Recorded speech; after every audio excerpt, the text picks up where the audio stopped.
Assalomu alaykum. Yaxshimisizlar?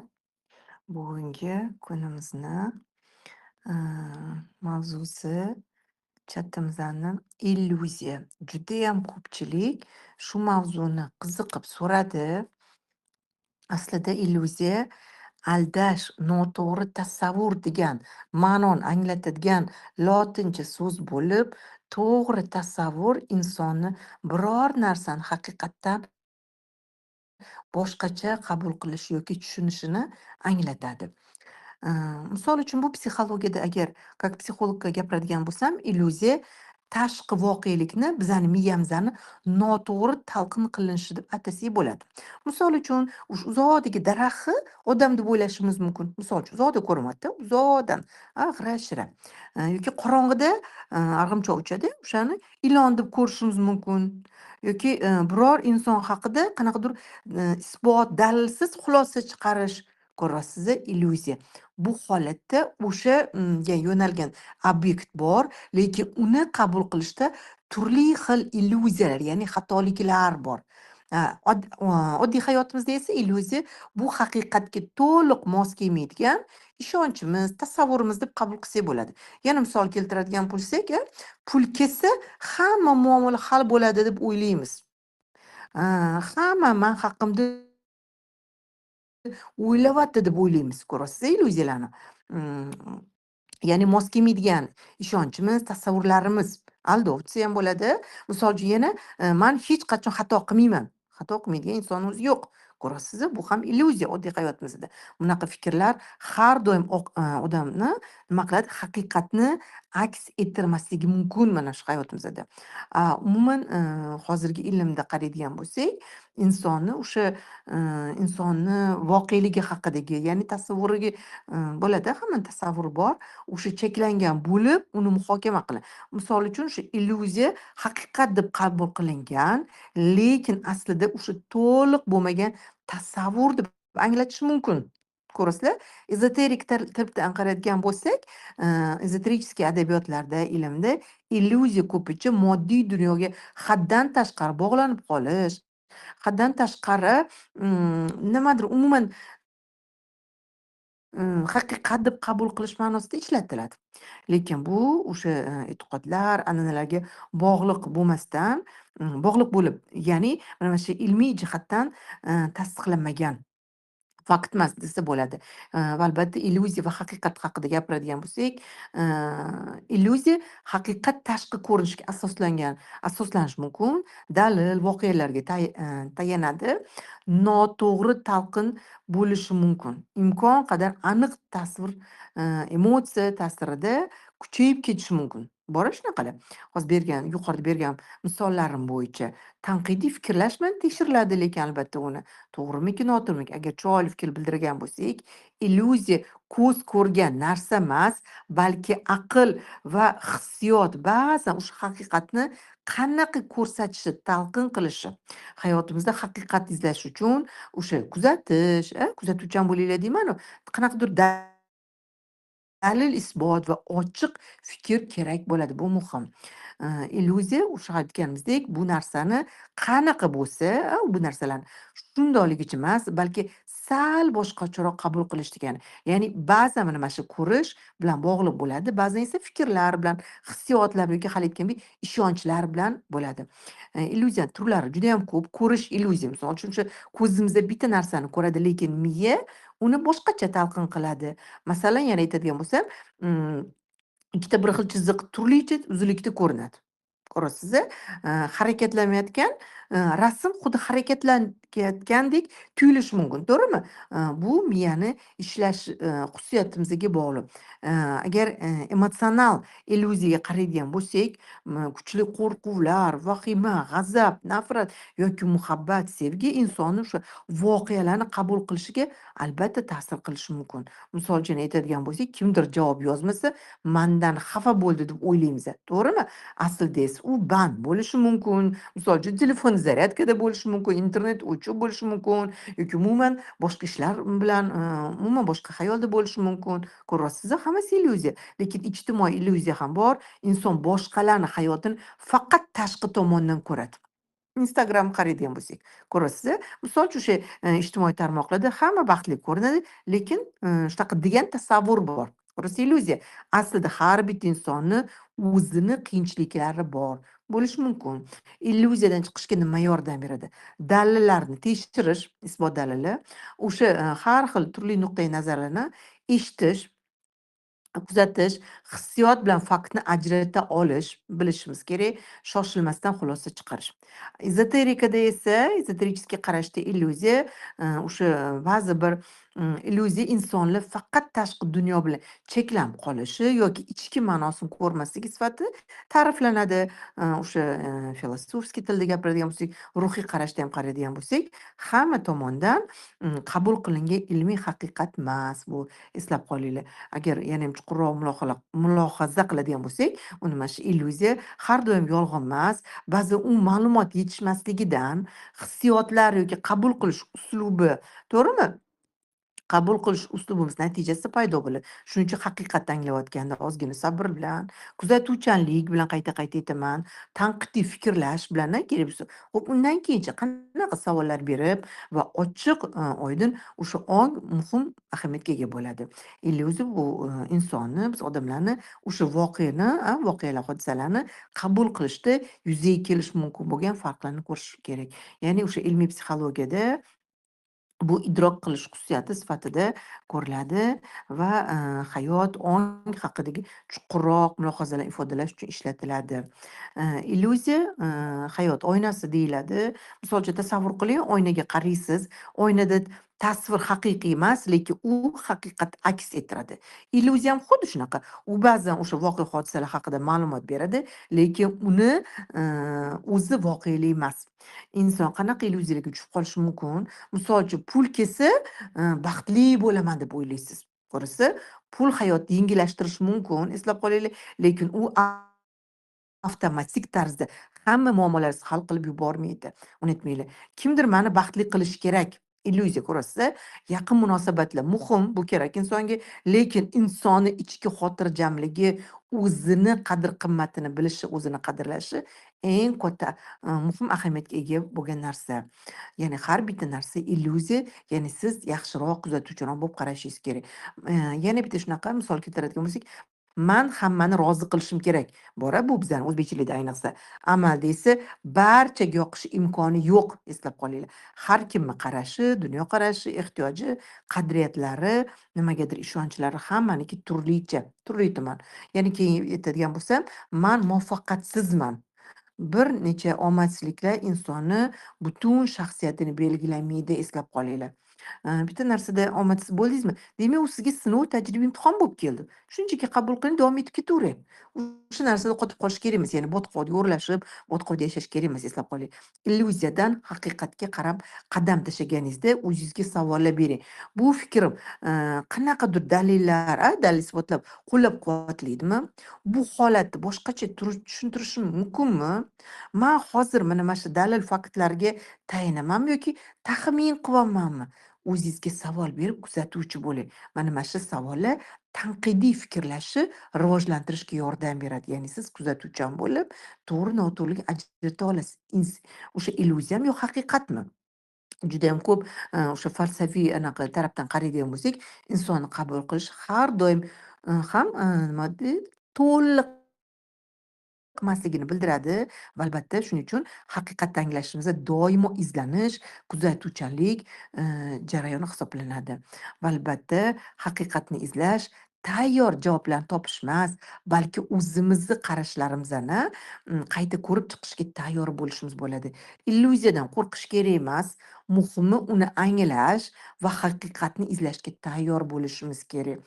Mana shu yondashuv insonga o'sha voqea hodisani kengroq ko'rishga, har taraflama, ya'ni va albatta qaysidir qarorlarni, qabul qilayotganda ongliroq qabul qilishga va albatta hissiyotlarimiz bilan o'sha faktlarni ajrata, bilishga yordam beradi. Albatta mana shu illyuziya qalb ko'zi bilan ko'rinmaydigan parda, eslab qolinglar. Ba'zan illyuziya ko'zda emas, ongda bo'ladi. Inson o'sha voqea hodisani emas, balki u haqidagi o'zini tasavvurini ko'rishi mumkin. Yana misol keltiradigan bo'lsak, bitta inson insonni sovuq munosabatini umuman yoqtirmaydi deb o'yladingiz, talqin qildingiz. Ko'rasiz yana. Yana aytadigan bo'lsak, kelajak haqidagi qo'rquvni, vahimani aniq haqiqatdek qabul qilishingiz, tan olishingiz. Bu ham illyuziya ko'rasa, mana mana shunaqa voqealarda, shunaqa holatlarda voqea hodisani bilan uni talqin qilish o'rtasida farq bo'lishi mumkin, eslab qolinglar. Umuman hayotda uchraydigan illyuziyalar juda ham ko'p. Yana bitta aytadigan bo'lsak, man hamma narsani nazorat qila olaman. Ko'rasiz, aslida inson o'zini harakatlari, munosabatini nazorat qilishi mumkin, lekin hammasini, tashqi voqealarni nazorat qila olmaydi. Bu fakt.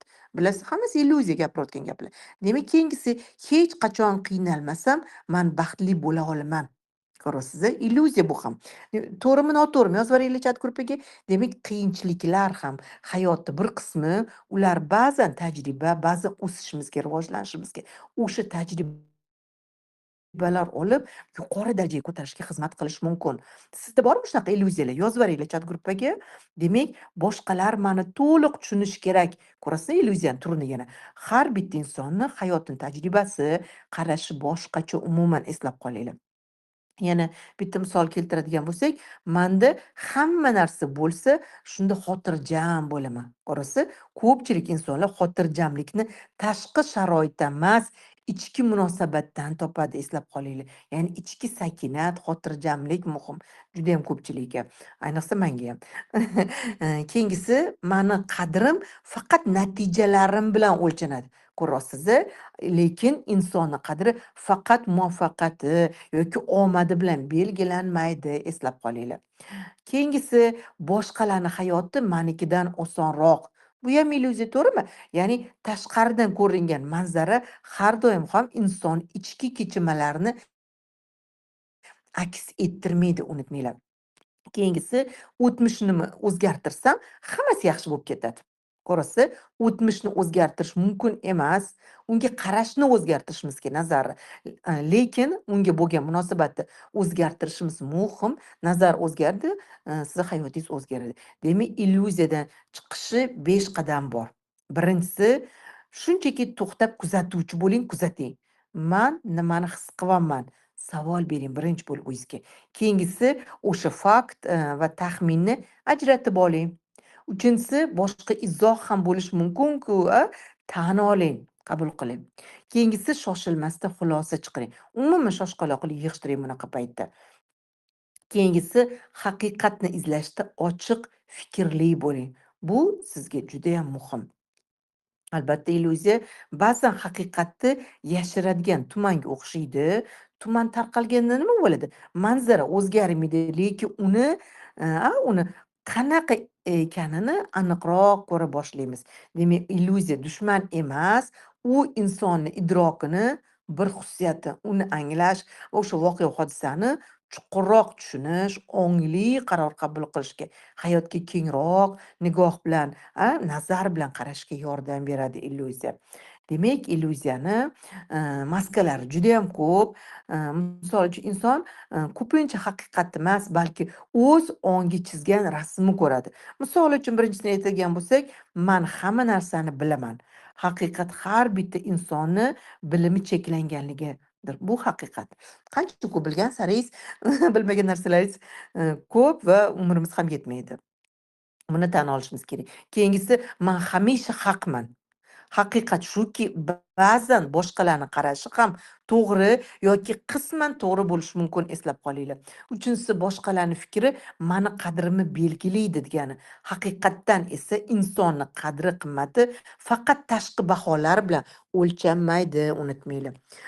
Keyingisi, mukammal bo'lsamgina yaxshi inson bo'laman. Haqiqatda esa hech kim mukammal emas, eslab qolinglar.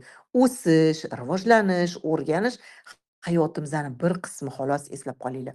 Keyingisi, qo'rquvim albatta ro'y beradi. Ko'rasiz, haqiqatda esa qo'rquv ehtimolni haqiqatga aylantirmaydi, eslab qolinglar. Keyingisi, o'tmish mani kelajagimni to'liq belgilaydi. Bu ham illyuziya, to'g'rimi? Ya'ni haqiqatda esa o'tmish ta'sir qilishi mumkin, lekin kelajakka ta'sir etuvchi qarorlarni bugun ham biz qabul qilishimiz mumkin, to'g'rimi? to'g'ri, noto'g'ri deb chat gruppada yozaveringlar, gulchalar, yurakchalar, bir nima jo'natinglar va albatta o'zingizni qarashlaringizni, illyuziyangizni yozing, buni ham hozir hal qilamiz. Keyingisi, baxt tashqi narsalarga to'liq bog'liq. Bu ham illyuziya. Haqiqatda esa tashqi omillar muhim, lekin ichki o'zimizga bo'lgan munosabatlarimiz katta ahamiyatga ega. Keyingi illyuziya, man yolg'izman. Ko'rasa, haqiqatda ba'zan inson o'zini yolg'iz his qiladi, lekin bu his har doim ham voqea hodisalarni to'liq aks ettirmaydi. Eslab qolinglar. Vaqt yo'q. Illyuziya ko'rasiz. Haqiqatan esa ba'zan masala vaqtdan ko'ra qanaqadir ustunroq belgilash bilan bog'liq bo'ladi. Eslab qolinglar. Keyingisi, hamma narsa yoki yaxshi yoki yomon. Haqiqatda esa hayot ko'pincha oq-qora emas, turli ranglardan ham iborat. Eslab qolinglar. Man o'zgartira olmayman. Illyuziyani qaranglar. Haqiqatda esa inson hayoti davomida o'rganishi, o'zgarishi va albatta rivojlanishi mumkin va albatta bu qilish shart hamma. Keyingi illyuziya, haqiqat menga doim yoqishi kerak. Ko'rasiz illyuziyani. Haqiqatda esa ba'zan haqiqat qiyin bo'lishi mumkin, lekin u o'sishga turtki beradi. Ko'rasiz? Bu fakt hayotdan olingan. O'shuning uchun albatta savollar bilan o'zimizni tekshirishimizga yordam beradi. Bu fikrimga qanaqa dalillar bor, isbotlarni qidiramiz. Qanaqa dalillar, isbotlar bunga yoki qarshi, zid. Yana savol bersanglar, mana shu fakt, man faktni aytyapmanmi yoki taxmin qilyapmanmi? Qayta savol bering. Bu holatni boshqacha tushuntirish mumkinmi? Ko'rasiz? Illyuziya ba'zan ong chizgan soyasi hisoblanadi. Haqiqatda esa o'sha soya ortidagi yorug'likni ko'rishga intilish bor. To'g'rimi? Ochiq ong, sabr, haqiqatni izlashi istagi insonga o'sha illyuziyalardan chiqib, voqea hodisalarni aniqroq anglashga yordam beradi. Shuning uchun har bitta fikr yoki hissiyotni darhol haqiqat deb qabul qilish emas, balki uni kuzatish, tekshirish, anglash muhim. Bu yondashuv ham ruhiy xotirjamlikka, ongli qarorlar qabul qilishga zo'r xizmat qiladi. Illyuziya haqiqat ustini yopib turgan parda. Tasavvur qiling, ertalab quyosh chiqadi, bulutlar berkinadi, lekin quyosh yo'q bo'lib qolmaydi. To'g'rimi? Shunga o'xshab illyuziya ham haqiqat yo'q qilmaydi, uni vaqtincha ko'rishi qiyinlashtirish mumkin. Inson hayotidagi eng katta illyuziya man alohidaman. Haqiqatda esa har bitta inson noyob, lekin barchamiz bir-birimizga muhtojmiz. Bu fakt. Keyingi illyuziya, man hamma narsani nazorat qilishim kerak. Haqiqatda esa inson o'zi niyati, harakati va munosabatini boshqara oladi. Hayotda esa nazoratimizdan tashqari juda ham ko'p voqea hodisalar bor. To'g'rimi? Keyingi illyuziya, mani qadrim faqat boyligim yoki muvaffaqiyatim bilan belgilanadi. Haqiqatda esa qadr-qimmat inson ichki fazilatlari, mehribonligi, sevgisi, halolligi va qilayotgan ishlari, amallari bilan ham namoyon bo'ladi. To'g'rimi? Keyingi illyuziya, hamma mani baholayapti. Ko'rasiz? Haqiqatda esa ko'pchilik insonlar ko'proq o'zini hayoti bilan, o'zini tashvishlari bilan band bo'ladi. To'g'rimi? Yozaveringlar chat gruppaga. Keyingi illyuziya, baxt kelajakda. Ko'rasiz illyuziyani. Haqiqatda esa kelajak uchun harakat qilish muhim, lekin bugungi kunni ham qadrlash hayotni bir qismi hisoblanadi. Bugungi kun bilan hozirgi shu on bilan yashash kerak. Illyuziya qanday paydo bo'ladi? Uni kuchaytirish mumkin qo'rquvlar, vahimalar, shoshma-shosharlik, ichki tajribalar, eski ayniqsa tajribalar, taxminlarni fakt deb qabul qilish. Ko'rasiz, boshqalar bilan doimo taqqoslash illyuziyani kuchaytirib beradi. Haqiqatga yaqinlashishi kaliti bor, bu kuzatish, sabr qilish, haqiqatni izlash, savol berish, ilm olish, o'zini xatolarini tan olish va albatta minnatdorchilik, shukronalikni eslash. Shuning uchun illyuziya ko'zni emas, ongni aldashi mumkin. Haqiqat esa sabr bilan izlaganda asta-sekin ochiladi. O'shuning uchun nur yog'ilganda, a, qorong'ilik bilan kurashish shart emas, u o'z-o'zidan chekinadi. Xuddi shunaqa bilim va anglash ortidan hamma illyuziyalar tarqaladi. Mana shu fikrlarni hayotimizda umumiy mulohaza sifatida qabul qilish, turli mana shunaqa ruhiy har xil an'anaviy illyuziyadan har xil tushunadi. Albatta hammasi tanqidiy fikrlash, dalillar isbotlash, uyg'unlashtirish zo'r yondashuv hisoblanadi. Unutmanglar. Xush kelibsizlar chatimizga savolinglar bo'lsa beringlar. Bugungi mavzu illyuziyadan chiqish edi. Hamma qonun qoidalarni berdi. Savolingiz bormi? Mahliyoxon bering.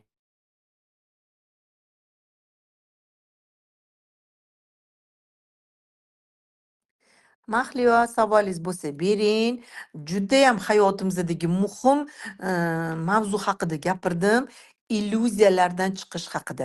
Savolinglar bo'lsa bemalol chat gruppaga yozib qo'yinglar. Chunki bugungi mavzu bizani hayotimizni belgilab berishi ham mumkin. Xo'p, savolinglar, hozirgi holatinglar, sharoitinglar ochib mikrofonni gapirishga anaqa qilmasa ham, ba'zan bo'ladi shunaqa holat, oldingiz odam bo'lishi mumkin. Chat gruppaga yozinglar, qancha savolinglar bo'lsa, mavzudan tashqari bo'lsa ham yozinglar, albatta yordam beraman. Demak, ketqizgan vaqtinglarga rozi bo'linglar. Men ham roziman, siz uchun duodaman. Duolaringizda albatta mani Muqaddasxonni ham eslab o'tinglar. Siz bilan psixolog, parapsixolog ong osti bilan ishlovchi mutaxassis, xalqaro coach, xalqaro gipnolog Muqaddasxon bo'ldi. Savolinglarni kutib qolaman. Bemalol chat gruppada yozinglar. O'sha judayam ko'p so'rayotgan, haliyam davom etyapti. Iyul oxirigacha eslab qolinglar. 21 kunlik har kuni bo'ladigan darslardan iborat bo'lgan sehrobgarlik eng katta kurs. Asl narxi 250-300 dollarlik kurs atigi 199 ming so'mga haliyam sotuvda. Olib qolinglar, hayotinglarni o'zgartiringlar. Siz unutmang, eng zo'riga loyiqsiz. Shunday emasmi?